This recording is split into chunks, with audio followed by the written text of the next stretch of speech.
हरे कृष्णा कृष्ण कृष्ण हरे हरे, हरे राम राम राम हरे हरे। हरे कृष्ण। ओम ज्ञानतिमिरन्धस्य ज्ञानाञ्जनशलाकया चक्षुरुन्मिलितं येन तस्मै श्रीगुरवे नमः। श्रीचैतन्यमनोभीष्टं स्थापितं येन भूतले स्वयं रूपो कदा मह्यं ददाति स पदान्तिकम्। वन्देऽहं श्रीगुरु श्रीयुतपदकमलं श्रीगुरुन् वैष्णवांश्च श्रीरूपं सग्रजातं सहगणरघुनाथान्वितं तं सजीवं साद्वैतं सवधूतं परिजनसहितं कृष्णचैतन्यदेवं श्रीराधाकृष्णपादान् सहगणललिता श्रीविशाखान्वितांश्च। नमो विष्णुपादाय कृष्णपृष्ठाय भूतले श्रीमते भक्तिवेदान्तस्वामिनीति नामिने। नमस्ते सरस्वती देवे गौरवाणी प्रचारिणि निर्विशेष शून्यवादी पाश्चात्यदेशतारिणि। नमो महावदन्नाय कृष्ण प्रेम प्रदायते कृष्णाय कृष्ण चैतन्य नामने गौरतिसे नमः। नित्यानंद नमस्तुभ्यं प्रेमानंद प्रदायिने कालो कल्मषनाशाय जाह्नवापतये नमः।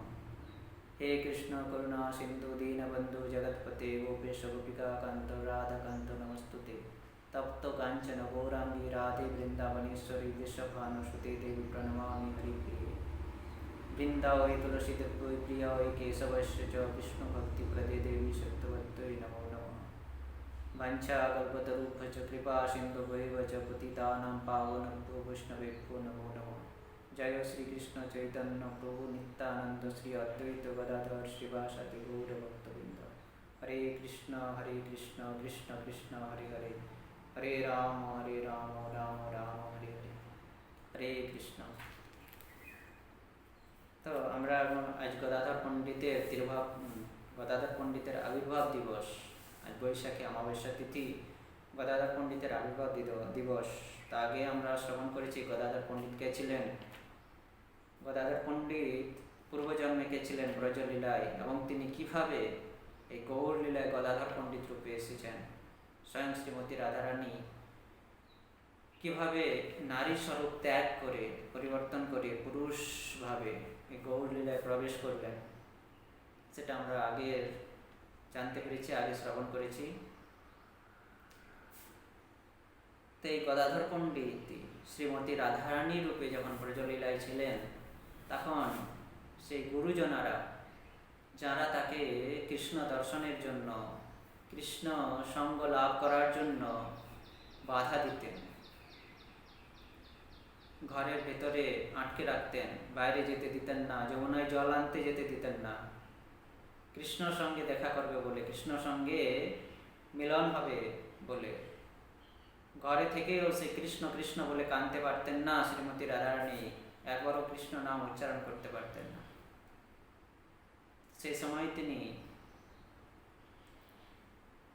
কৃষ্ণ স্মরণ করার জন্য, কৃষ্ণ উচ্চারণ করার জন্য, নাম উচ্চারণ করার জন্য, কৃষ্ণ কৃষ্ণ বলে কাঁদবার জন্য তিনি ধোঁয়ার ছলনা করে, রন্ধনশালায় গিয়ে ধোঁয়ার ছলনা করে তিনি কৃষ্ণ বিরহে ক্রন্দন করতেন। সেই শ্রীমতী রাধারানী যখন এই গৌর অবতারে গদাধর রূপে এলেন, তখন সেই গুরুজনারাই যারা বাধা দিতেন কৃষ্ণ সেবার জন্য, সেই গুরুজনারাই সবসময় মহাপ্রভুর সঙ্গেই থাকতে আজ্ঞা প্রদান করেছিলেন। কারণ সেই মহাপ্রভু কে ছিলেন? স্বয়ং কৃষ্ণ মহাপ্রভু রূপে এসেছিলেন নিমায়। গদাধর পণ্ডিতকে সতী মাতা বলেছিলেন, তুমি আমার নিমায়ের সঙ্গেই সদা সর্বদা থাকো। কেন?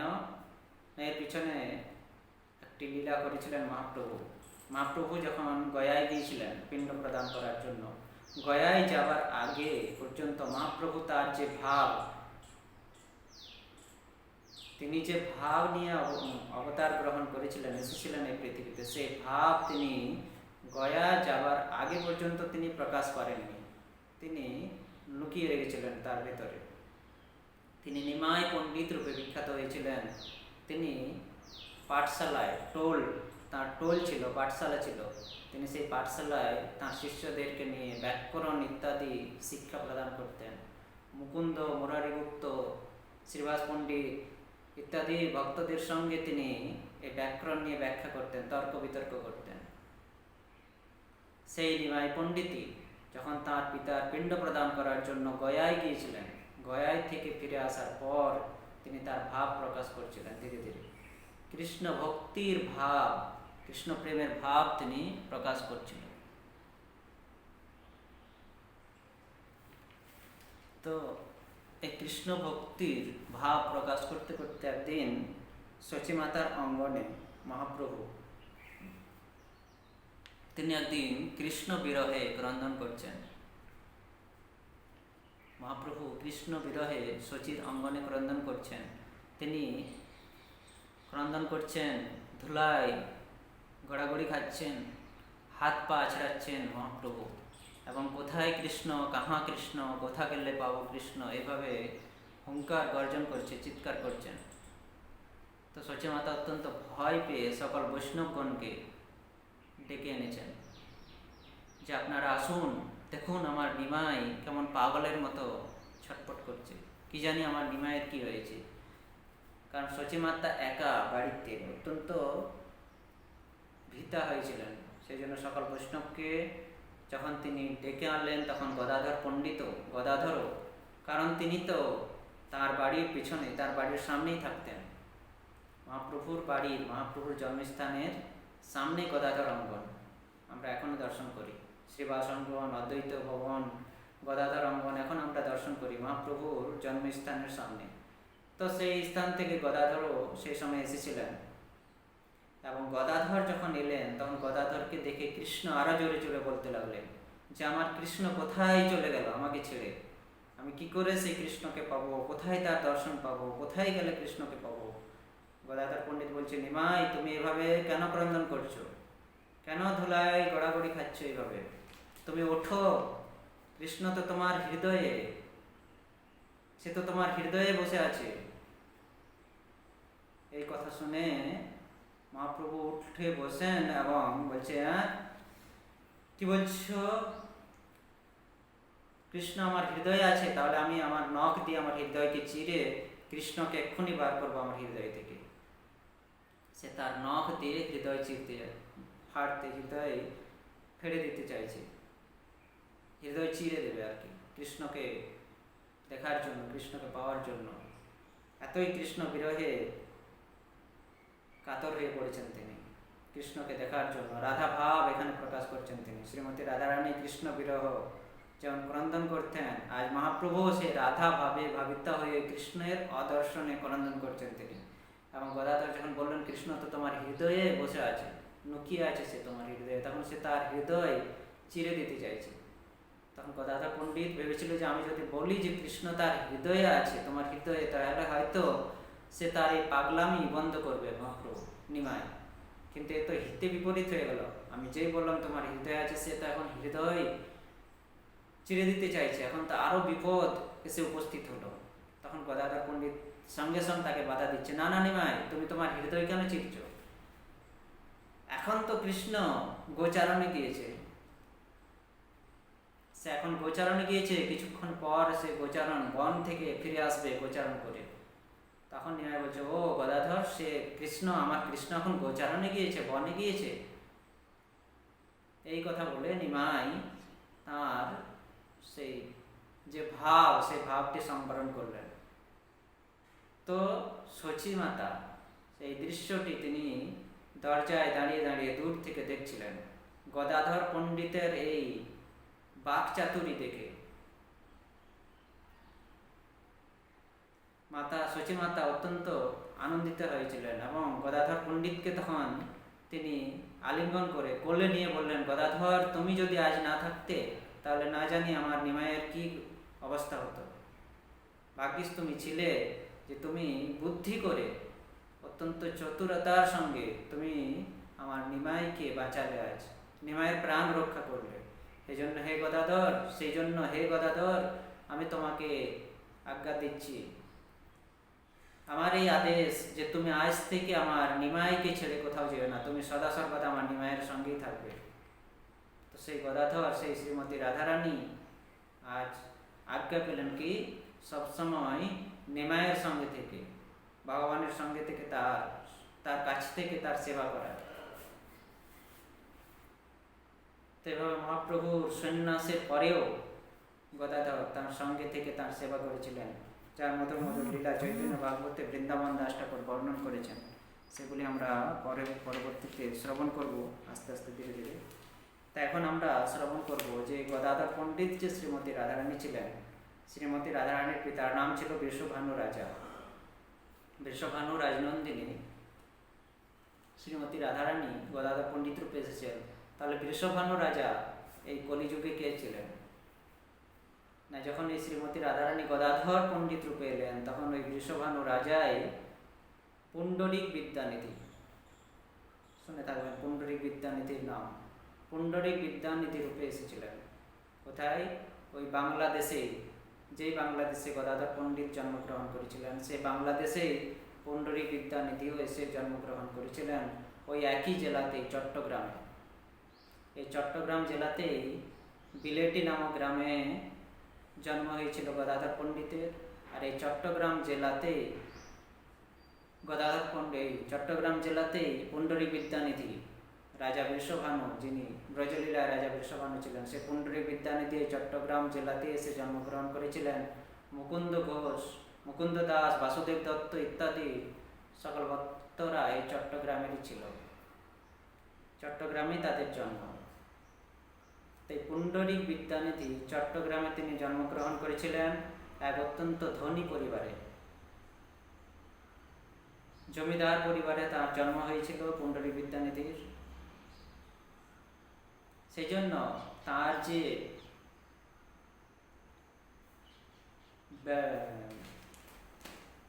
আবভাব, তার যে বেশভূষা, সেটি একটি রাজপুত্রের মতো ছিল। সে দেখতে রাজপুত্রের মতো ছিল, রাজার ছেলে, জমিদারের ছেলে, রাজপুত্রের মতো তাকে দেখতে ছিল। তার বেশভূষাও, পরনের কাপড়, সাজগোজ সব কিছুই রাজপুত্রের মতো ছিল। তাই পুণ্ডরিক বিদ্যানিধি চট্টগ্রামে বাড়ি ছিল এবং নবদ্বীপেও তার এক বাড়ি ছিল। তো তিনি যখন নবদ্বীপে আসতেন, তখন এই নবদ্বীপে তার বাড়িতে তিনি বিশ্রাম করতেন। এই মুকুন্দ আর বাসুদেব দত্ত যেহেতু একই গ্রামের, মুকুন্দ, বাসুদেব দত্ত আর এই পুণ্ডরিক বিদ্যানিধি যেহেতু একই গ্রামেরই, চট্টগ্রামেরই, সেই জন্য তারা পুণ্ডরিক বিদ্যানিধিকে খুব ভালোভাবে চিনতেন।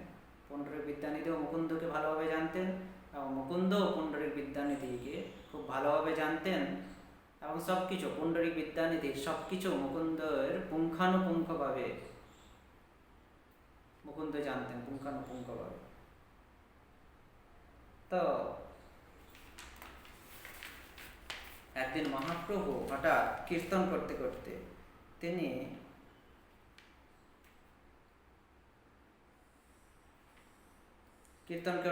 দেখছেন যে এখানে আমার সঙ্গে সবাই আছে, কিন্তু একজন নেই, সে কে? পুণ্ডরিক বিদ্যানিধি। সেই জন্য তখন নৃত্য থেকে তিনি যে কীর্তনে নৃত্য করছিলেন, বিদ্যানিধি না দেখিয়া ছাড়ে ঘনশ্বাস, নৃত্য করি উঠিয়া বসিল গৌর রায়। তিনি নৃত্য করে উঠিয়া বসিল গৌর রায়, পুণ্ডরিক বাপ বলি কাঁদে ওহরায়। তিনি নৃত্য করছিলেন মহাপ্রভু, এবং পুণ্ডরিককে দর্শন করতে পারলেন না। সেখানে দেখলেন পুণ্ডরিক নেই, অনুপস্থিত। সেই জন্য তিনি নৃত্য বন্ধ করে গৌর রায় পুণ্ডরিক বাপ বলি কাঁদে ওহরায়, তিনি পুণ্ডরিক বাপ এভাবে ডাকছেন এবং ক্রন্দন করছেন। পুণ্ডরিক আরে মোর বাপরে বন্ধুরে, কবে তোমা দেখিব আরে রে বাপরে। পুণ্ডরিককে ডাকছেন। হেন চৈতন্যের প্রিয় পাত্র বিদ্যানিধি, হেন সব ভক্ত প্রকাশিল গৌরনিধি।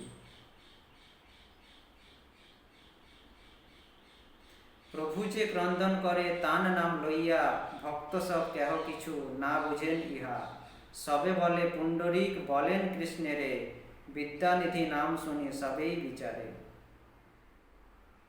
কেউ বুঝতে পারছেন না যে পুণ্ডরিক নাম কার, তিনি কে। সবাই জানেন যে পুণ্ডরিক হচ্ছে কৃষ্ণের আরেক নাম, কৃষ্ণের এক নাম হচ্ছে পুণ্ডরিক, কিন্তু বিদ্যানিধি নাম শুনি সবেই বিচারে। বিদ্যানিধিটাকে, পুণ্ডরিকের সঙ্গে যে আরেকটি তিনি নাম যোগ করেছেন বিদ্যানিধি, তো সেই বিদ্যানিধি নামটিকে সবাই বিচার করছেন। তো মহাপ্রভু যখন বাহ্য পেলেন স্থির হলেন, তখন মহাপ্রভুকে সবাই জিজ্ঞাসা করলেন যে পুণ্ডরীক বিদ্যানিধি কে? তখন মহাপ্রভু বললেন, প্রভু বলে, তোমরা সকলে ভাগ্যবান, শুনিতে হইল ইচ্ছা তাহার আখ্যান। পরম অদ্ভুত তার সকল চরিত্র, তার নাম শ্রবণেও সংসার পবিত্র। বিষয়ীর প্রায় তার পরিচ্ছদ সব, চিনিতে না পারে কেহ, তিহ যে বৈষ্ণব। যে তোমরা অত্যন্ত ভাগ্যবান যে তোমরা তার সম্বন্ধে তোমাদের শ্রবণ করার ইচ্ছা হয়েছে, জাগ্রত হয়েছে ইচ্ছা।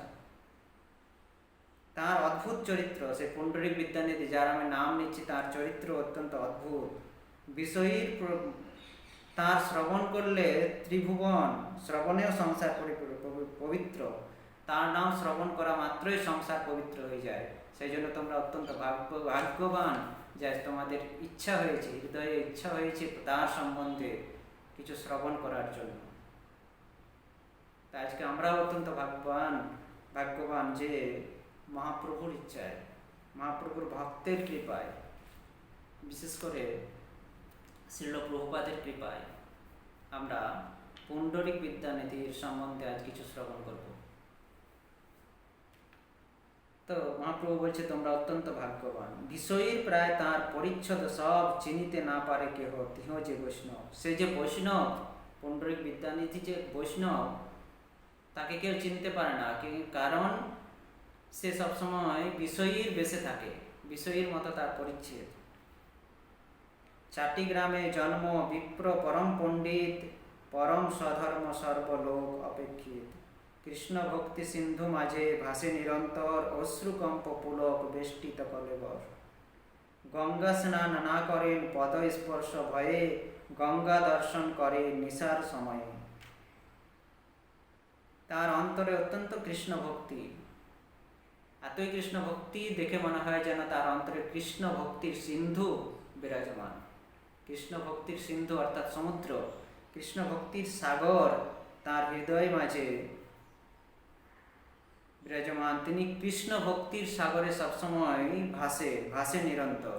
কৃষ্ণ ভক্তির সাগরে, কৃষ্ণ ভক্তি সিন্ধুতে তিনি সবসময় ভাসতে থাকেন, অর্থাৎ সবসময় তার মধ্যে কৃষ্ণ ভক্তির ভাব। যদিও সে বিষয়ের মতো দেখতে, কিন্তু তার অন্তরে সবসময় কৃষ্ণ ভক্তি। গঙ্গা দর্শন, গঙ্গা স্নান না করেন পদ স্পর্শ ভয়ে।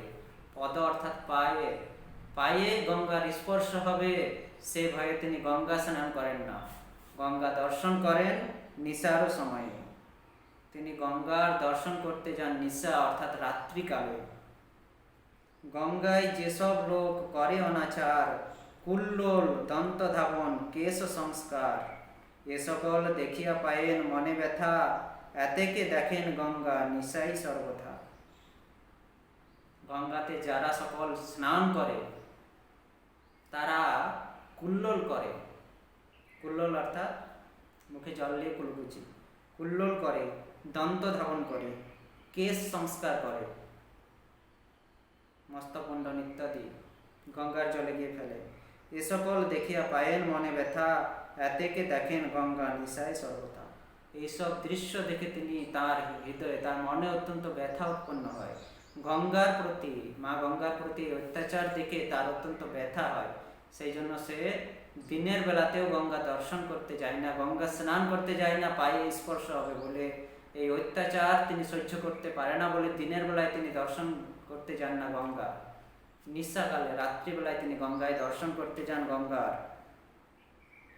আর গঙ্গা দর্শন করে তিনি আচমন করেন, প্রণাম করেন গঙ্গা দেবীকে, গঙ্গা মাতাকে, এবং তিনি আচমন করেন, কিন্তু স্নান করেন না পদ স্পর্শ করে। তখন এখানে চৈতন্য ভাগবতেও পুণ্ডরীক বিদ্যানিধির সম্বন্ধে বলা হয়েছে যে কুল্লোল দন্ত ধাবন কেশ সংস্কার, এই অনাচারগুলো গঙ্গার প্রতি করা নিষেধাজ্ঞা। এখানে পুণ্ডরীক বিদ্যানিধি আমাদেরকে তার মাধ্যমে তিনি আচার করে, গঙ্গা মহাপ্রভুর এই যে লীলা, এটি আচরি ধর্ম, আচরি ধর্ম, নিজে আচরণ করে তিনি আমাদেরকে শিক্ষা দিয়ে গেছেন। সেই জন্য আমাদের সবসময় নিষেধ করে থাকেন যে গঙ্গায় অত্যন্ত সাবধানতার সঙ্গে স্নান করা উচিত। গঙ্গায় যখন স্নান করি তখন যেন আমরা কুল্লোল না করি, সেখানে যেন দন্ত ধাবন না করি, তেল সাবান ইত্যাদি বস্তু যেন ব্যবহার না করি, তেল সাবান সার্ফ ইত্যাদি বস্তু। সেখানে যেন আমরা কাপড় না কাচি, বস্ত্র যেন না ধুই গঙ্গা জলে। এরকম এসব নিয়ম আমাদেরকে মেনে গঙ্গায় অত্যন্ত সাবধানতার সঙ্গে, গঙ্গাকে অত্যন্ত সম্মানের সঙ্গে আমাদের দর্শন করা উচিত। সম্মান জানিয়ে তার সেই জলে স্নান করা উচিত। কারণ এই গঙ্গা জল অন্য কিছু না, সাধারণ জল না। এই গঙ্গা জল হচ্ছে স্বয়ং ভগবান বিষ্ণুর পাদোদক, চরণামৃত। মন্দিরে যে চরণামৃত আমরা গ্রহণ করি, সেই চরণামৃতই আমাদের এই ধরাধামে অবিরত বয়ে চলেছে গঙ্গা জল রূপে। সেই গঙ্গা জলই হচ্ছে ভগবান শ্রীকৃষ্ণ, ভগবান বিষ্ণুর চরণোদক, পাদোদক।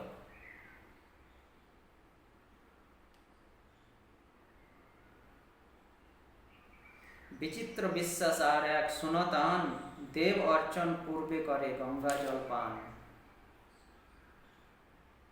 দেব অর্চন, মন্দিরে যখন ভগবানের অর্চন করতে যায় তখন সে গঙ্গা জল পান করে তবে দেব অর্চনের জন্য যান।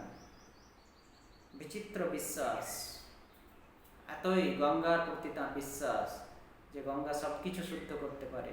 সেই জন্য তিনি এত শুদ্ধ বৈষ্ণব ভক্ত, শুদ্ধ ছিলেন, তবু যার মধ্যে বিষ্ণু ভক্তি, কৃষ্ণ ভক্তি শুদ্ধভাবে, তার অন্তর, তার শরীর সবসময় শুদ্ধ থাকে, কিন্তু তবুও সে গঙ্গার প্রতি এতই বিশ্বাস তার যে তিনি যখন দেব অর্চনের জন্য মন্দিরে যেতেন, তার আগে তিনি গঙ্গা জল পান করে তবে মন্দিরে যেতেন। তবে সে করেন পূজা আদি নিত্য কর্ম, ইহা সর্ব পণ্ডিতের বুঝায়েন ধর্ম। গঙ্গা জল পান করার পরে তিনি দেব অর্চনের জন্য যেতেন এবং বিভিন্ন যে পূজা আদি নিত্যকর্ম তার ছিল সেগুলি তিনি তারপরেই করতেন গঙ্গা জল পান করার পর। ইহা সর্ব পণ্ডিতের বুঝায়েন ধর্ম। এই জন্য এইসব পণ্ডিতরা, এইসব মহান ব্যক্তিরা, মহাশয়রা, তারা কি আমাদেরকে বুঝান ধর্ম, কিভাবে আমাদেরকে ধর্ম পালন করতে হয়। চাটিগ্রামে আছেন, এথায়ও বাড়ি আছে, আসিবেন সম্প্রতি দেখিবা কিছু পাচ্ছে। চাটিগ্রামে আছেন, চাটিগ্রামে তার নিজস্ব বাড়ি আছে, কিন্তু এখানেও এই নবদ্বীপেও তার বাড়ি আছে। আসিবেন সম্প্রতি দেখিবা কিছু পাচ্ছে, অত্যন্ত কিছু সময়ের মধ্যেই তিনি আসবেন, তোমরা সবাই তাকে দেখতে পাবে, দর্শন করতে পারবে। তো এইভাবে তিনি আকর্ষণ করলেন মহাপ্রভু পুণ্ডরীক বিদ্যানিধিকে সেই সময়, এবং সকল বৈষ্ণবদেরকে বুঝালেন পুণ্ডরীক বিদ্যানিধির মহিমা। ঈশ্বরের আকর্ষণ হইলা তাঁর প্রতি, নবদ্বীপে আসিতে তাহার হইল মতি। বৃন্দাবন দাস ঠাকুর চৈতন্য ভাগবত মধ্যখণ্ড 7ম অধ্যায়ে বর্ণন করেছেন।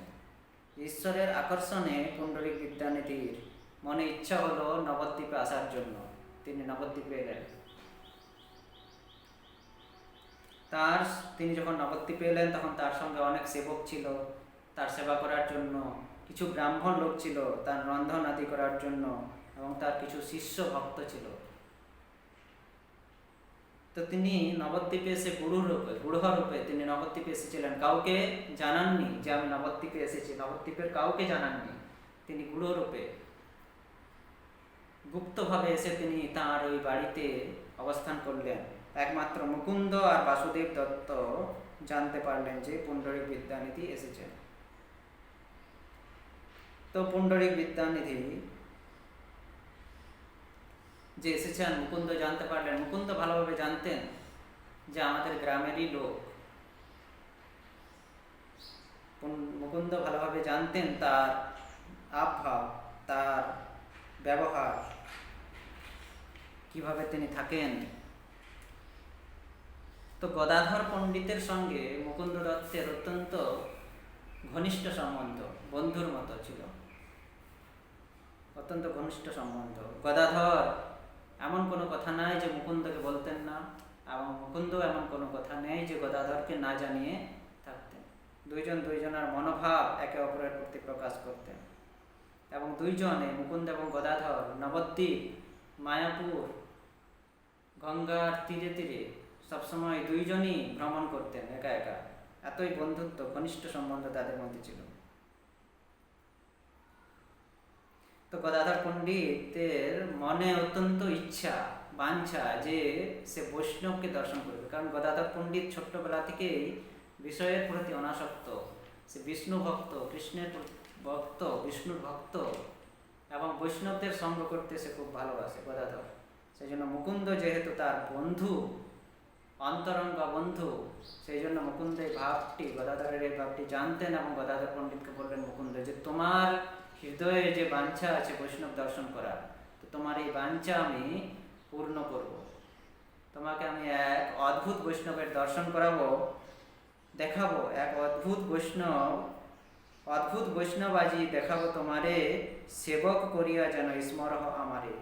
গদাধর, তোমাকে আমি আজ এক অদ্ভুত বৈষ্ণবের দর্শন করাবো, অদ্ভুত বৈষ্ণবের সঙ্গে তোমার আজ দেখা করাবো, তো তুমি আমাকে তোমার সেবক রূপে স্মরণ করবে, কারণ আমি তোমাকে বন্ধু হয়ে তোমাকে বৈষ্ণবের দর্শন করাচ্ছি, তোমার মনের ইচ্ছা পূর্ণ করাচ্ছি, সেই জন্য আমি তোমার সেবা করছি, সেই জন্য তুমি আমাকে সেবক রূপে দেখবে, স্মরণ করবে। শুনি গদাধর বড় হরিষ হইলা, সেই ক্ষণে কৃষ্ণ বলি দেখিতে চলিলা। গদাধর অত্যন্ত হর্ষিত হলেন, আনন্দিত হলেন, এবং সেই ক্ষণেই কৃষ্ণ কৃষ্ণ উচ্চারণ করতে করতে তারা দুইজন, গদাধর এবং মুকুন্দ, নবদ্বীপে পুণ্ডরীক বিদ্যানিধিকে দর্শন করার জন্য তার বাড়ির দিকে চলতে লাগলেন। তারা এসে উপস্থিত হলেন পুণ্ডরীক বিদ্যানিধির বাড়িতে। পুণ্ডরীক বিদ্যানিধির সামনে বসেছিলেন, সে সময় মুকুন্দ আর গদাধর তার সামনে এসে উপস্থিত হলেন। এবং মুকুন্দকে তো পুণ্ডরীক বিদ্যানিধি চিনতেন, কিন্তু গদাধরকে চিনতেন না। গদাধরকে দেখে গদাধর পুণ্ডরীক বিদ্যানিধিকে দেখে নমস্কার করলেন, প্রণাম করলেন, ধন্যবাদ করলেন, এবং পুণ্ডরীক বিদ্যানিধিও গদাধরকে পাশে বসালেন, আসনে বসতে দিলেন, এবং পরবর্তীতে জিজ্ঞাসা করছেন বিদ্যানিধি মুকুন্দকে, মুকুন্দের স্থানে জিজ্ঞাসা করছেন, কিবা নাম ইহার, থাকেন কোন গ্রামে, এর নাম কি এবং এ কোন গ্রামে বা থাকে।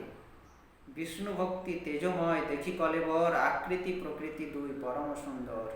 এর যে শরীর, এর যে কলেবর, বিষ্ণু ভক্তি তেজ পরিপূর্ণ, বিষ্ণু ভক্তির তেজে পরিপূর্ণ তার কলেবর, আকৃতি প্রকৃতি দুই পরম সুন্দর। এর যে শরীরের গঠন, আকৃতি প্রকৃতি দুটোই খুবই পরম সুন্দর, অত্যন্ত সুন্দর।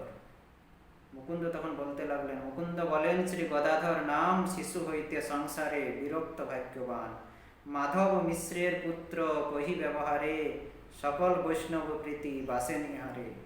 মুকুন্দ বলছেন যে এর নাম হচ্ছে গদাধর, অত্যন্ত শিশুকাল থেকেই সংসারের প্রতি, সে বিষয়ের প্রতি বিরক্ত, এবং মাধব মিশ্রের পুত্র,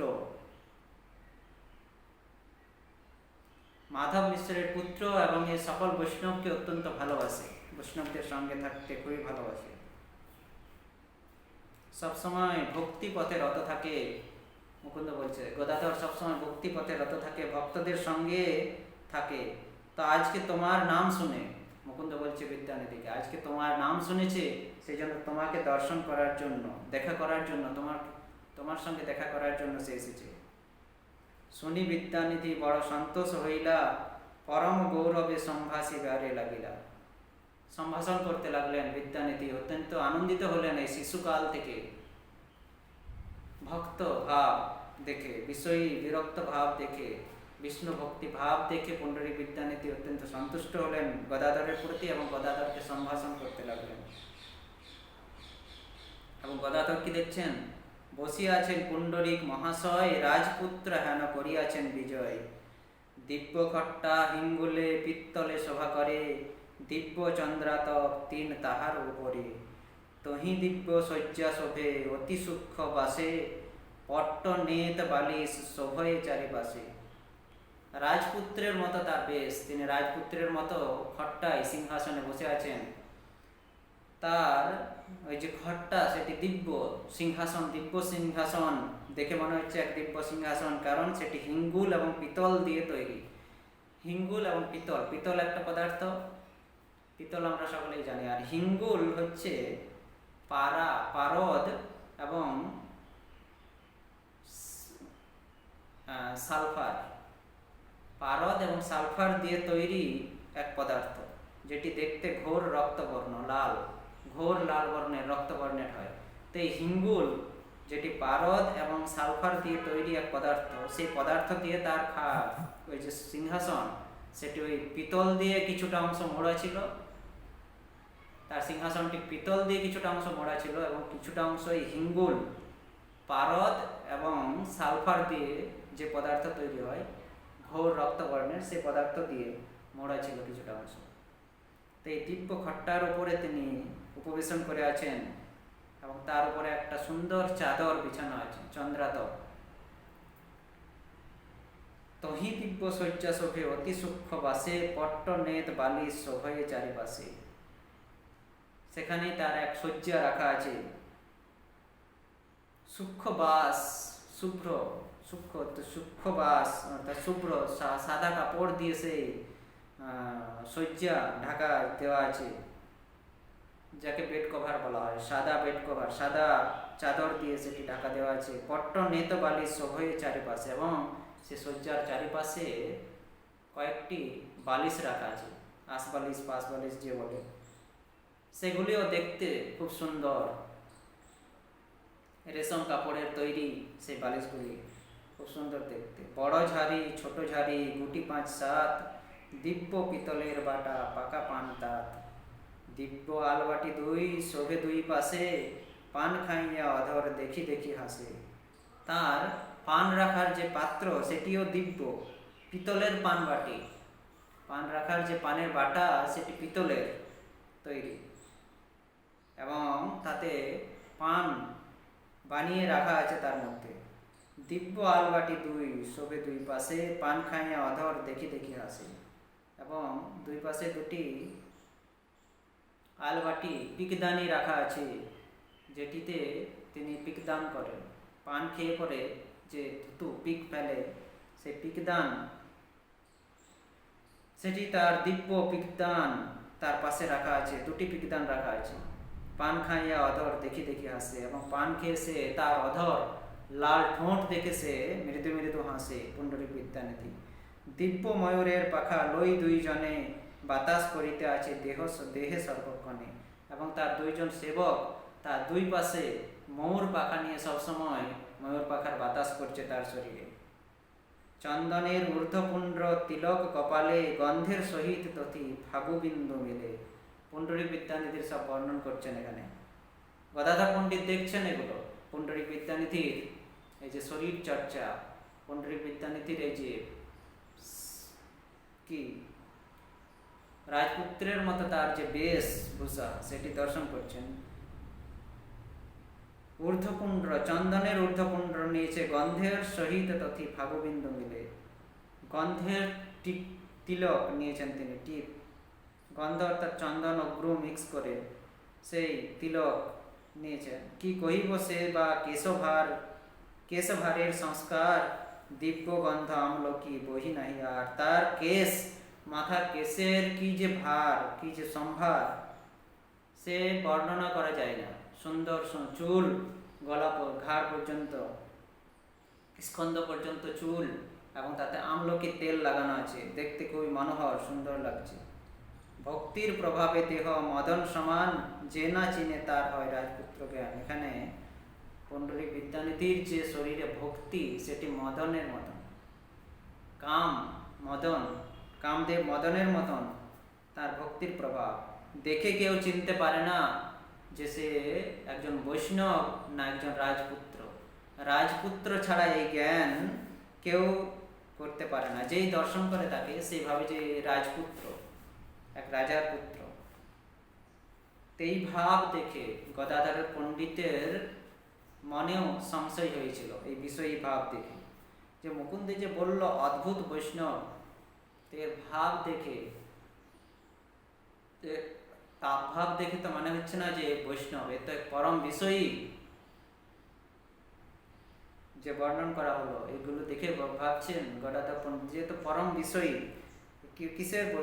কি ধরনের বৈষ্ণব? ভালো তো বৈষ্ণব সব, বিষয়ীর বেশ, দিব্য ভোগ, দিব্য বাস, দিব্য বন্ধ কেশ। খুব সুন্দর বৈষ্ণব, বিষয়ীর বেশ তার, তার দিব্য ভোগ, তার যে ভোজন সেটাও দিব্য, তার যে দিব্য বাস, তার যে বাসস্থান, বসার জায়গা, শোয়ার জায়গা সেটাও দিব্য, এবং দিব্য গন্ধতে কেশ, তার যে কেশ, মাথার যে কেশ সেটাও দিব্য গন্ধ তেল দিয়ে সুসজ্জিত করা আছে। শুনিয়া তো ভালো ভক্তি আছিল ইহানে, আছিল যে ভক্তি সেহ গেল দর্শনে। আমি যখন মুকুন্দের থেকে শ্রবণ করেছিলাম তখন অত্যন্ত ভক্তি উৎপন্ন হয়েছিল তার প্রতি, কিন্তু যে ভক্তি উৎপন্ন হয়েছিল শুনে পরে, শ্রবণ করে, সেটি দর্শন করে পরেও, দর্শন করে সেই ভক্তি এখন আমার চলে গেল তার প্রতি। গদাধর পণ্ডিত বলছে, পুণ্ডরিক বিদ্যানিধির সম্বন্ধে যখন শুনেছিলাম মুকুন্দের কাছ থেকে তখন আমার তার প্রতি অত্যন্ত ভক্তি হয়েছিল, কিন্তু এখন দর্শন করে পরে, নিজের চোখে যখন দেখলাম, দর্শন করলাম, তখন সেই ভক্তিটা দূর হয়ে গেল। তো এইভাবে যখন গদাধর পণ্ডিত মনেই এই বিচার করছেন, নিজের মনেই, কাউকে কিছু বলছেন না, না মুকুন্দকে বলছেন না কিছু ব্যাখ্যা করছেন, নিজের মনেই এই ভাব, তখন যখন এই চিন্তা করছেন তখন তার যে মুখমণ্ডলের চেহারা, মুখমণ্ডল তার দর্শন করে মুকুন্দ বুঝতে পারলেন যে গদাধরের চিত্ত পরিবর্তন হয়েছে। নিশ্চয়ই এর চিত্তে, হৃদয়ে কিছু পরিবর্তন এসেছে এই পুণ্ডরিক বিদ্যানিধির আভাব থেকে। পুণ্ডরিক বিদ্যানিধিকে দর্শন করে তার সংশয় উৎপন্ন হয়েছে, এটি মুকুন্দ বুঝতে পারলেন। তখন এই মুকুন্দ কে ছিলেন? কীর্তনিয়া ছিলেন, মহাপ্রভুর দলের কীর্তনিয়া ছিলেন। তিনি খুব সুন্দর মধুর স্বরে কীর্তন করতেন। তা মুকুন্দ যখন বুঝতে পারলেন যে গদাধরের চিত্ত পরিবর্তন হয়েছে, সে সংশয় করছে পুণ্ডরিক বিদ্যানিধির প্রতি, তখন সেই মুকুন্দ তার মধুর স্বর, মধুর কণ্ঠে তিনি ভাগবতমের দুটো শ্লোক সেখানে বলতে লাগলেন। মুকুন্দ তখন সেই দুটো শ্লোক পাঠ করলেন সেখানে। অহো বকিজম স্তনকালকূটম জিঘাংসয়াপায়য়ত প্রসাদি লেভে গতিম ধাতৃচ্যিতাম ততোऽন্যম কম বাদয়ালুম শরণম ব্রজেম। অহো বকিজম স্তনকালকূটম, অহো বকিম, অহো বকি, বকি অর্থাৎ বক রাক্ষসের বোন, বকি অর্থাৎ পুতনা। বকার বকি দুই ভাই বোন ছিলেন, বকি ছিলেন পুতনা। তো সেই পুতনায় কি করেছিলেন? আহা দুষ্ট পুতনা রাক্ষসী শ্রীকৃষ্ণের প্রাণ সংহার করার উদ্দেশ্যে কালকূট মিশ্রিত স্তন পান করিয়েও ধাত্রীর যোগ্য গতি লাভ করেছিল। তার থেকে দয়ালু আর কে আছে যে আমি তার শরণাপন্ন হব? তো সেই ভগবান, সেই কৃষ্ণ, যিনি পুতনা রাক্ষসীকেও, যে পুতনা রাক্ষসী তার স্তনে কালকূট বিষ মাখিয়ে এসেছিল কৃষ্ণকে হত্যা করব বলে, এবং সেই পুতনাকেও ধাত্রীর পদ, ধাত্রী মাতার পদ, ধাই মাতার পদ প্রদান করেছিলেন। তো এই কৃষ্ণের থেকে আর দয়ালু কে আছে যে আমি তার শরণাপন্ন হব? দ্বিতীয় শ্লোক। পুতনা লোক বালগ্নি রাক্ষসী রুধিরাসনা জিঘাংসয়াপি হরয়ে স্তনম, জিঘাংসয়াপি হরয়ে স্তনম দত্তাপসদ্গতিম। রক্তপায়িনী শিশুঘাতিনী পুতনা শ্রীকৃষ্ণকে হত্যা করতে এসেছিল, কিন্তু যেহেতু সে ভগবানকে তার স্তন্য দান করেছিল তাই সে সদ্গতি লাভ করেছিল। সেই পুতনা যিনি রক্তপায়িনী ছিলেন, শিশুঘাতিনী ছিলেন, সে কৃষ্ণকে হত্যা করতে এসেছিল, কিন্তু যেহেতু সে ভগবান শ্রীকৃষ্ণকে তার স্তন প্রদান করেছিলেন সেই জন্য কৃষ্ণ তাকে সদ্গতি লাভ করিয়েছিলেন, সদ্গতি প্রদান করেছিলেন। তা এমন কৃষ্ণ ছাড়া দয়ালু এই পৃথিবীতে কে আছে যার আমি শরণাপন্ন হব? এই দুটি শ্লোক যখন মধুর স্বরে, কণ্ঠস্বরে মুকুন্দ গান করলেন, পাঠ করলেন, তখন সেই পুণ্ডরিক বিদ্যানিধি রাজপুত্র বেশে যিনি সিংহাসনে বসেছিলেন খট্টার উপরে, তিনি সেই খট্টা থেকে পড়ে গেলেন। তার শরীরে পরিবর্তন এলো, অশ্রুকম্প সেদ মূর্ছা পুলক হুঙ্কার এককালে হইল সবার অবতার। बोल बोल बोली महा লাগিয়া গর্জিতে স্থির হইতে না পারিলা পড়িলা ভূমিতে। তিনি আর স্থির থাকতে পারলেন না। এই শ্লোক শুনে তিনি মুকুন্দকে বারবার বলতে লাগলেন, বল বল বল, আরো বলো, আরো বলো, আরো বলো। আমি শ্রবণ করব, আমি শ্রবণ করতে চাই এই সুন্দর লীলা তার, তুমি এই লীলা আমাকে শ্রবণ করাও। এবং তার শরীর, তিনি আর স্থির থাকতে পারলেন না, সে সিংহাসন থেকে মাটিতে পড়ে গেলেন। অশ্রু, কম্প, সেদ, মূর্ছা, পুলক, হুঙ্কার, এই অষ্টসাত্ত্বিক ভাবের বিকার হতে লাগলো একসাথে তার শরীরে। তিনি পাগলের প্রায় হয়ে তার যে সম্ভার ছিল, তার যে সাজ সম্ভার পুণ্ডরীকবিদ্যানিধি, সেগুলি তিনি সব ছড়িয়ে ছিটিয়ে দিলেন। পায়ে লাত মেরে কোনো জিনিস ভেঙে দিলেন, কোনো জিনিস হাতে করে ছিঁড়ে ফেলছেন, ধুলোতে ছুঁড়ে ফেলে দিচ্ছেন। তার যে দিব্য বস্ত্র, সে দুই হাত দিয়ে ফেলে দিচ্ছেন, চিড়ে দিচ্ছেন। তার যে কেশের সংস্কার করা ছিল আমলকি তেল, সুগন্ধি তেল দিয়ে, সেই কেশের সংস্কার কোথায় চলে গেল? তিনি ধুলায় লুটিয়ে ক্রন্দন করতে থাকলেন। কৃষ্ণ রে ঠাকুর মোর, কৃষ্ণ মোর প্রাণ, মোরে সে করিলে কাষ্ঠ পাষাণ সমান। হে কৃষ্ণ, হে আমার প্রাণ, হে আমার ঠাকুর, আমাকে তুমি কাষ্ঠ পাষাণের সমান করেছ। তুমি আমাকে পাষাণ এবং কাষ্ঠের ন্যায় করেছ। অনুতাপ করিয়া কাঁদয়ে উচ্চৈ স্বরে, মুই সে বঞ্চিত হইল হেন অবতারে। এই যে কৃষ্ণ অবতারের কথা শ্রবণ করলেন, তিনি আর স্থির থাকতে পারলেন না।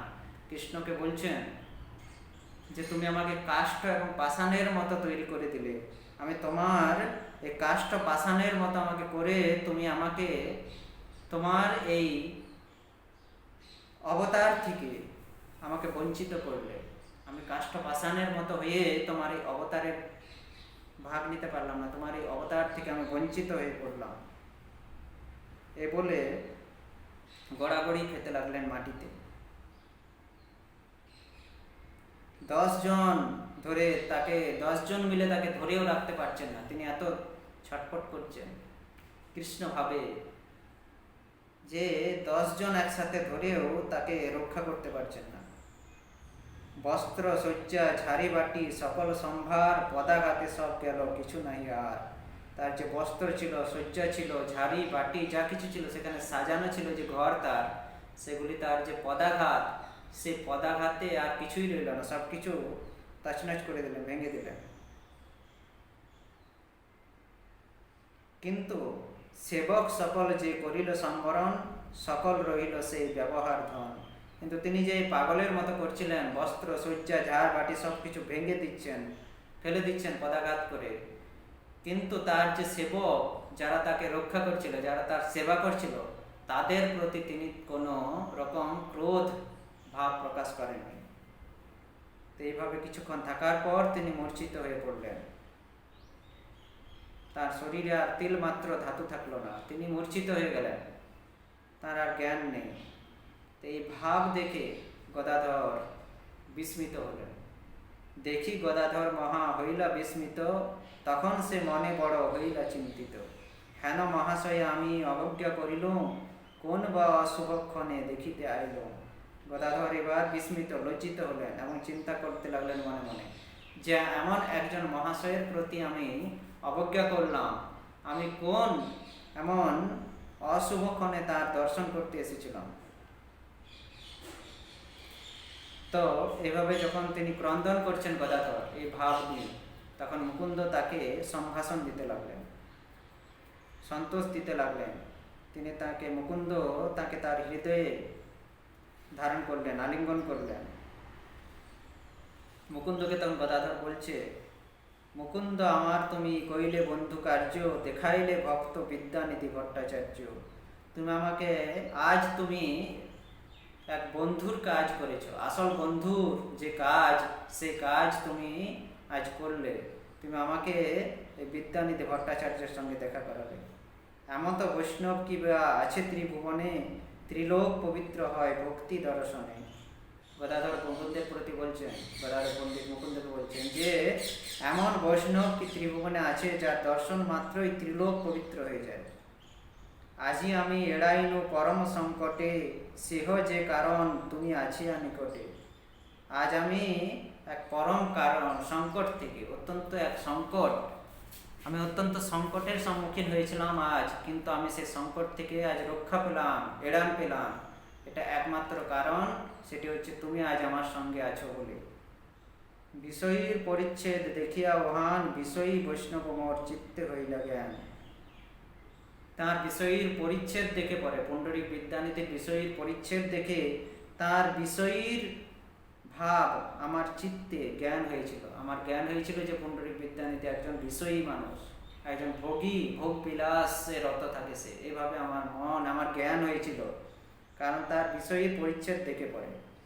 বুঝিয়া আমার চিত্ত তুমি মহাশয় প্রকাশিলা পুণ্ডরিক ভক্তির উদয়।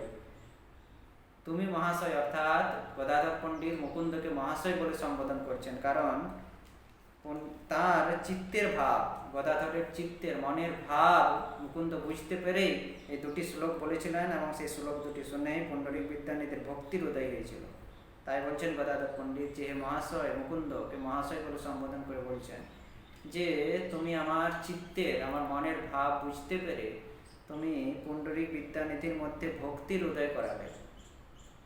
যতখানি আমি করিয়াছি অপরাধ, ততখানি করাই বা চিত্তের প্রসাদ। আমি আজ যে অপরাধ করেছি পুণ্ডরিক বিদ্যানিধির প্রতি, সেই অপরাধ থেকে ততখানি করাই বা চিত্তেরও প্রসাদ। আমি এই যে মনে চিত্তে অপরাধ করেছি তার প্রতি, যতটা অপরাধ করেছি ততটা প্রসাদ, ততটা কৃপা বিদ্যানিধির প্রতি। যতটা আমি অপরাধ করেছি সেই বিদ্যানিধির থেকে ততটা প্রসাদ, ততটা কৃপা আমার প্রতি করাও হে মুকুন্দ। এ পথে প্রবিষ্ট যত সব ভক্তগণে উপদেশটা অবশ্য করেন একজনে। এই পথে, এই অপরাধী পথে যে ভক্তরা প্রবিষ্ট হয়েছে তাদেরকে এই অপরাধ থেকে মুক্তি একমাত্র একজনই করতে পারেন। উপদেশটা অবশ্য করেন একজনে, তাদের উপদেশ একমাত্র একজনই দিতে পারেন। এ পথেতে আমি উপদেশটা নাহি করি, ইহা নেই স্থানে মন্ত্র উপদেশ ধরি। আমি যেই পথে, এই অপরাধের পথে আমি যে প্রবেশ করেছি, এই পথে যে আমি প্রবেশ করেছি, এই পথ থেকে উদ্ধার পাওয়ার জন্য আমি তার স্থানে মন্ত্র এবং উপদেশ নেবার বাঞ্ছা করছি।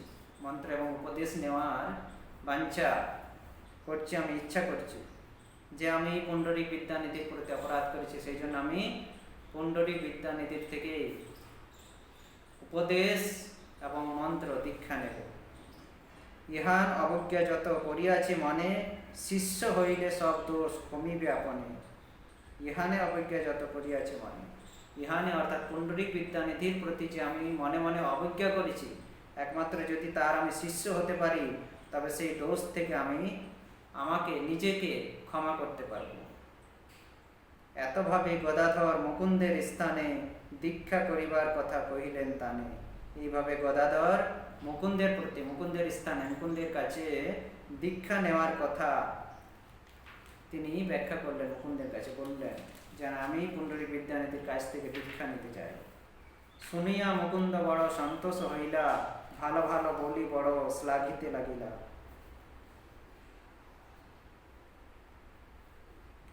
তো এই শুনে পড়ে, গদাধরের এই কথা শুনে মুকুন্দ অত্যন্ত সন্তোষ হলেন, মনে মনে অত্যন্ত সন্তুষ্ট হলেন, এবং ভালো ভালো এই বলে গদাধরকে শ্লাঘা দিতে লাগলেন। প্রহর দুয়েতে বিদ্যানিধি মহাধীর বাহ্য পায় বসিলেন হইয়া সুস্থির। 2 প্রহর পর, অর্থাৎ 6 ঘন্টা, 3 ঘন্টা 1 প্রহর, 6 ঘন্টা পর বিদ্যানিধি ধীর হলেন, শান্ত হলেন এবং সুস্থির হয়ে উঠে বসলেন বিদ্যানিধি, পুণ্ডরিক বিদ্যানিধি। গদাধর পণ্ডিতের নয়নের জল অন্ত নাহি, ধারাঙ্গ তিতিল সকল। এবং পুণ্ডরিক বিদ্যানিধি যখন উঠে বসলেন, শান্ত হলেন, তখন গদাধর পণ্ডিত অঝোর ধারায় ক্রন্দন করছেন। তার অঝোর ধারায় অশ্রুপাত হচ্ছে এবং তার সারা অঙ্গ তিতিল অর্থাৎ ভিজে যাচ্ছে সেই অশ্রু জলে। দেখিয়া সন্তোষ বিদ্যানিধি মহাশয় কোলে করি থুইলেন আপন হৃদয়। এই ভাব দেখে বিদ্যানিধি মহাশয়, পুণ্ডরিক বিদ্যানিধি গদাধরের এই ভাব দেখে গদাধরকে তিনি তার কোলে করলেন, হৃদয়ে নিলেন, আলিঙ্গন করলেন। পরম সম্ভ্রমে রহিলেন গদাধর, মুকুন্দ কহেন তার মনের উত্তর। এবং তখন মুকুন্দ গদাধরের যে মনের ইচ্ছা সেটি ব্যক্ত করলেন পুণ্ডরীক বিদ্যানিধির কাছে। ব্যবহার ঠাকুরাল দেখিয়া তোমার পূর্বে কিছু চিত্ত দোষ জন্মিল উহার। তোমার যে ঠাকুরাল, তোমার যে রাজপুত্র ঐশ্বর্যের ভাব, এই ঠাকুরাল ভাব দেখে তার মনে কিছু সংশয় উৎপন্ন হয়েছিল আগে, কিন্তু এবে তার প্রায়শ্চিত্ত চিন্তিল আপনে মন্ত্র দীক্ষা করিবেন তোমারই স্থানে। এবং সেই অপরাধ থেকে মুক্তি পাওয়ার জন্য সে এবারে নিজে মনে কিছু চিন্তা করেছে যে সে তোমারই স্থান থেকে মন্ত্র দীক্ষা নেবে, প্রায়শ্চিত্ত করার চিন্তা করেছে। গদাধর পণ্ডিত তোমার প্রতি যে অবজ্ঞা করেছিল সেই অবজ্ঞা থেকে প্রায়শ্চিত্ত করার চিন্তা করেছে, এবং সে চিন্তা করেছে যে তুমি তোমার কাছ থেকে গদাধর পণ্ডিত মন্ত্র দীক্ষা নেবে। বিষ্ণু ভক্ত বিরক্ত শৈশবে বৃদ্ধরিত মাধব মিশ্রের কুলনন্দন উচিত। এই পুণ্ডরীক বিদ্যানিধিকে বলছে মুকুন্দ যে মাধব মিশ্রের কুলনন্দন, মাধব মিশ্রের কুলের নন্দন, উচিত নন্দন, উচিত পুত্র মাধব মিশ্রের কুলের বংশের, সে বিষ্ণু ভক্ত, শিশুকাল থেকে বিরক্ত সংসারের প্রতি। শিশু হইতে ঈশ্বরের সঙ্গে অনুচর গুরু শিষ্য যোগ্য পুণ্ডরীক গদাধর। শিশুকাল থেকে এই গদাধর হচ্ছে ঈশ্বরের অনুচর, ঈশ্বর অর্থাৎ মহাপ্রভু ভগবান শ্রীকৃষ্ণের, মহাপ্রভুর অনুচর দাস, মহাপ্রভুর সেবা করে যাচ্ছেন ছোটবেলা থেকে, শিশু হইতে। সেই জন্য গুরু শিষ্য যোগ্য পুণ্ডরীক গদাধর। এই জন্যই যেহেতু শিশুকাল থেকে ঈশ্বরের অনুচর গদাধর, সেই জন্য পুণ্ডরীক গদাধর দুইজন গুরু শিষ্যর যোগ্য পাত্র। আপনে বুঝিয়া চিত্তে এক শুভ দিনে নিজ ইষ্ট মন্ত্র দীক্ষা করা হয় ইহানে। মুকুন্দ পুণ্ডরীক বিদ্যানিধিকে বলছেন যে তুমি একটা নির্দিষ্ট দিন সময়, শুভ সময় স্থাপন করে তাকে মন্ত্র দীক্ষা প্রদান করো, গদাধরকে মন্ত্র দীক্ষা দাও। মুকুন্দ পুণ্ডরীক বিদ্যানিধিকে বলছেন। শুনিয়া হাসেন পুণ্ডরীক বিদ্যানিধি আমারে তো মহারত্ন মিলাইলা বিধি। এই মুকুন্দের এই কথা শুনে পুণ্ডরীক বিদ্যানিধি হাসছেন এবং হেসে হেসে বলছেন যে আমাকে বিধি এক মহারত্ন দিয়েছেন, প্রদান করেছেন। আমারে তো মহারত্ন মিলাইলা বিধি, করাইমু ইহাতে সন্দেহ কিছু নাই, বহু জন্ম ভাগ্য সে এমত শিষ্য পায়। করাইমু, আমি তাকে মন্ত্র দীক্ষা প্রদান করব, এতে কোনো সন্দেহ নাই, কারণ অনেক জন্মের ভাগ্যের পর, বহু জন্ম ভাগ্যে সে এমত শিষ্য পায়। অনেক জন্মের ভাগ্যের পরই এমন একটি শিষ্যের, যোগ্য শিষ্যের পাওয়া যায়। এই যে আইসে শুক্ল পক্ষের দ্বাদশী সর্ব শুভ লগ্ন ইথি মিলিবেদ আসি। এই যে সামনে শুক্ল পক্ষের দ্বাদশী তিথি আসছে, সেই দ্বাদশী তিথিতে সব শুভ লগ্ন এসে একসাথে মিলন হবে। সেই দ্বাদশী তিথিতে, শুক্লপক্ষের দ্বাদশী তিথিতে যত রকমের শুভ লক্ষণ, শুভ লগ্ন যা কিছু আছে সব কিছু ওই দ্বাদশী তিথিতে এসে উপস্থিত হবে। ইহাতে সংকল্প সিদ্ধি হইবে তোমার, শুনি গদাধর হর্ষে হইলা নমস্কার।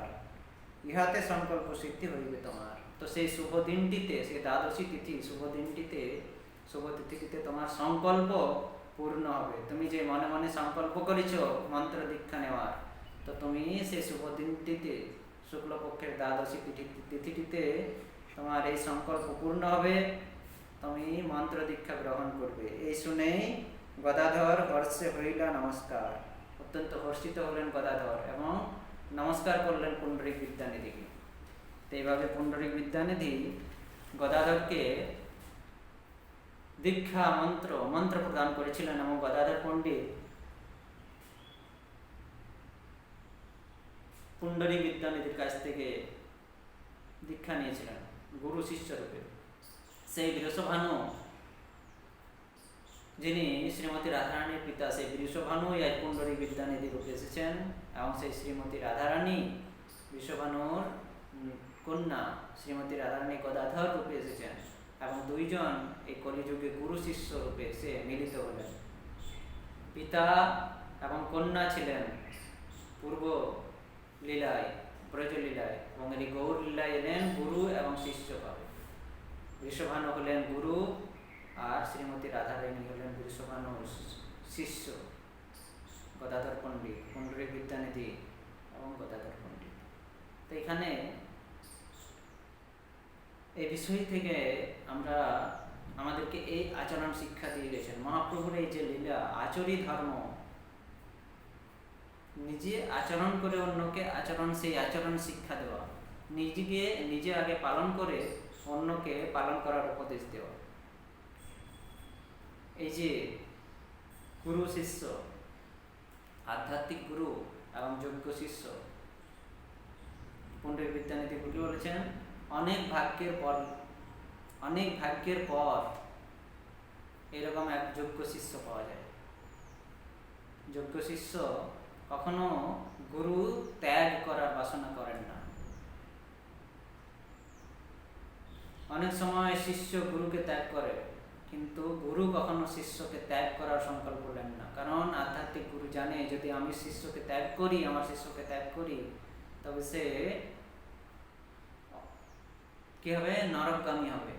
তবে তাকে নরকগামী হতে হবে। সেই জন্য গুরু কখনো সংকল্প নেন না তার শিষ্যকে ত্যাগ করার জন্য। তার শিষ্য যতই অপরাধ করুক, তাকে উপদেশ দিয়ে, তাকে উপদেশের মাধ্যমে, সেই গুরু তাকে উপদেশের মাধ্যমে রক্ষা করে। তো সেই জন্য উচিত শিষ্য যদি আমরা হবার ইচ্ছা করি, তবে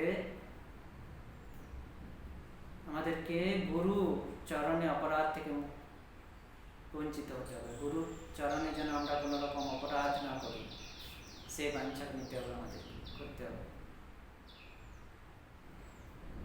কারণ কৃষ্ণের প্রতি যদি আমরা অপরাধ করি, তাহলে গুরুদেব আমাদেরকে রক্ষা করতে পারেন। কিন্তু গুরুদেবের চরণে যদি অপরাধ হয়, তবে কৃষ্ণের ক্ষমতা নেই সেই ভক্তকে রক্ষা করার। কিন্তু কোনো ভক্ত যদি কৃষ্ণের চরণে অপরাধী হয়, তবে গুরু তাকে রক্ষা করতে পারে, তাকে আধ্যাত্মিক মার্গে নিয়ে যেতে পারেন একজন গুরু, আধ্যাত্মিক গুরু। কিন্তু কৃষ্ণের গুরুর প্রতি অপরাধ করলে কৃষ্ণ কিন্তু তাকে রক্ষা করতে পারেন। সেই জন্য প্রত্যেক শিষ্যের উচিত যে গুরুর চরণ অপরাধ থেকে মুক্ত থাকা, বেঁচে থাকা। তে হচ্ছে পুণ্ডরীক এবং গদাধরের মিলন গুরু শিষ্য রূপে। আমরা আজ এখানেই পুণ্ডরীক বিদ্যানিধির মিলন সম্পূর্ণ করছি। পরবর্তীতে আমরা আবার এই পুণ্ডরীক বিদ্যানিধি এবং গদাধরের মিলন এখানে সম্পূর্ণ করছি। পরবর্তীতে গদাধর পণ্ডিতের আরো মধুর মধুর লীলা মহাপ্রভুর সঙ্গে যে হয়েছিল, সেগুলি আমরা শ্রবণ করব। হরে কৃষ্ণ, অনেক অনেক ধন্যবাদ।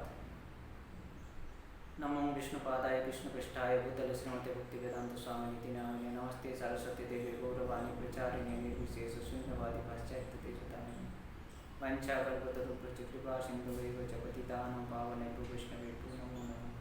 जय श्री कृष्ण चैतन्य प्रभु नित्यानंद श्री अद्वैत गदाधर श्रीवासादि गौर भक्तवृंद।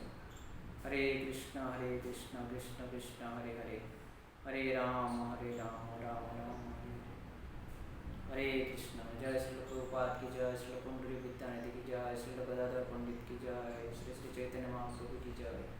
निताय गौर सीतानाथ प्रणम, प्रेमानंदे हरि हरि बोल। हरे कृष्ण।